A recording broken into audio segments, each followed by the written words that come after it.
스킨십은 연애 초반이나 썸 단계에서 강력한 끌림과 설렘을 만들 수 있는 무기이기도 하지만 잘못하면 관계를 망치는 독이 되기도 합니다. 남자라면 누구나 여자에게 설렘을 안겨주고 싶고 그걸 부정할 사람은 없을 거예요. 하지만 안타깝게도 많은 남자들의 스킨십은 설렘을 주기는커녕 오히려 여자가 느끼던 호감과 성적 끌림마저 감소시키는 결과를 낳곤 합니다. 왜 어떤 스킨십은 설렘을 만들고 어떤 스킨십은 역효과를 낼까요? 그 이유는 간단합니다. 바로 호감의 양을 적절히 조절하지 못했기 때문이에요. 이번 영상에서는 스킨십이 진정한 설렘으로 이어지도록 호감의 양을 조절하는 방법을 알려드리겠습니다.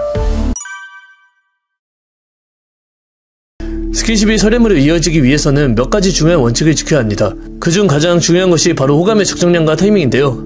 예시를 하나 들어볼까요? 여기 동호회에서 알게 된 사람이 있습니다. 근데 이 사람이 대화도 몇 번 안 섞어봤는데 나에게 큰 관심을 가지고 이유 없이 호감을 표현한다면 우리는 부담감을 느낌을 넘어서 상대방의 진위를 의심하게 되겠죠.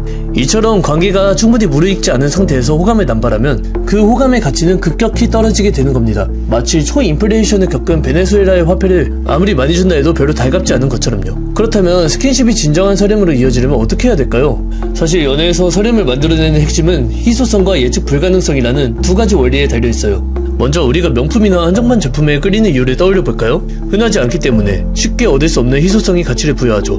연애에서도 마찬가지입니다. 상대에게 특별한 가치를 느끼게 하려면 나의 호감과 관심 역시 흔치 않아야 합니다. 또한 도박이나 서스펜스 영화에서 사람들이 긴장감과 흥미를 느끼는 이유는 다음에 무슨 일이 일어날지 예측할 수 없기 때문이죠. 이처럼 행동과 호감 표현이 너무 예측 가능하면 오히려 설렘이 생기기 어렵습니다. 두 원리를 적절히 활용한다면 상대방은 당신과의 상호작용에서 기쁨과 보상을 느끼게 하는 호르몬인 도파민을 분비하게 되고 이는 곧 설렘으로 이어지게 되는 거죠. 그렇다면 어떻게 이 희소성과 예측 불가능성을 통해 설렘을 만들 수 있을까요? 핵심은 호감의 양을 조절하는 것입니다. 이해하기 쉽게 만난 지 얼마 되지 않은 상대방이 나에게 가진 호감도를 1이라고 가정해봅시다. 이때 진짜 예쁘세요 라는 표현의 호감 수치가 5라고 한다면 이 격차는 상대방에게 부담감과 불쾌감을 줄 가능성이 높아요. 따라서 초기에는 상대방의 호감도를 먼저 2에서 3 정도로 끌어올리는 것이 중요해요. 이 과정에서 스몰 토크나 부담스럽지 않은 가벼운 칭찬 등을 통해서 자연스럽게 호감을 쌓아야 하는 거죠.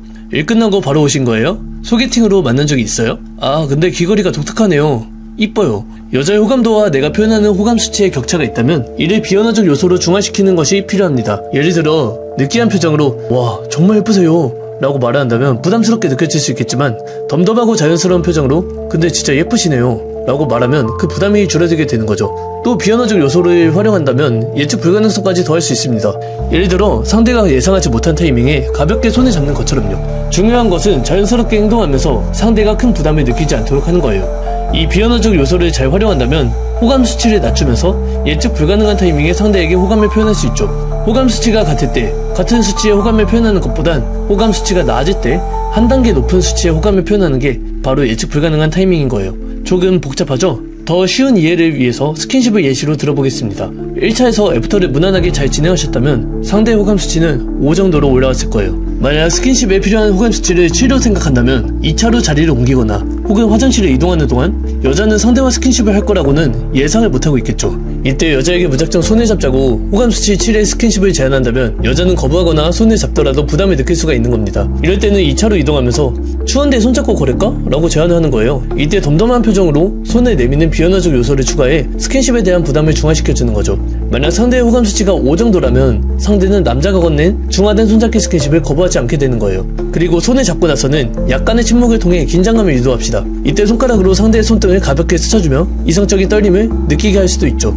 이후 이 상황 속에서 느껴지는 약간의 어색함과 현재의 떨림을 상대에게 있는 그대로 전달해주면 됩니다.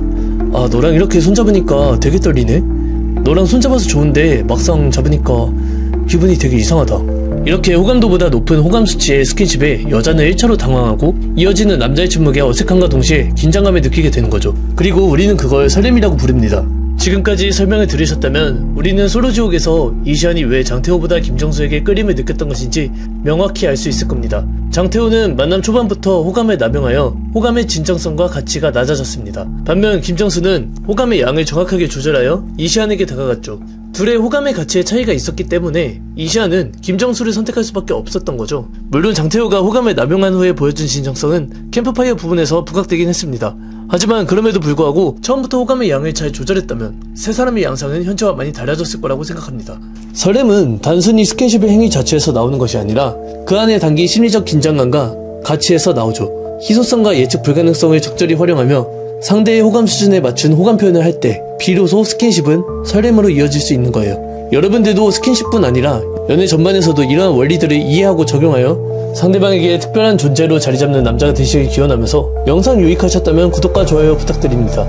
그리고 제가 요즘 누구나 쉽게 연애에 대한 지식과 경험을 쌓고 인생의 동반자를 찾아나갈 수 있게 하는 체계적인 자료를 만들고 있는데요. 조금만 기다려주시면 양질의 자료로 찾아뵙겠습니다.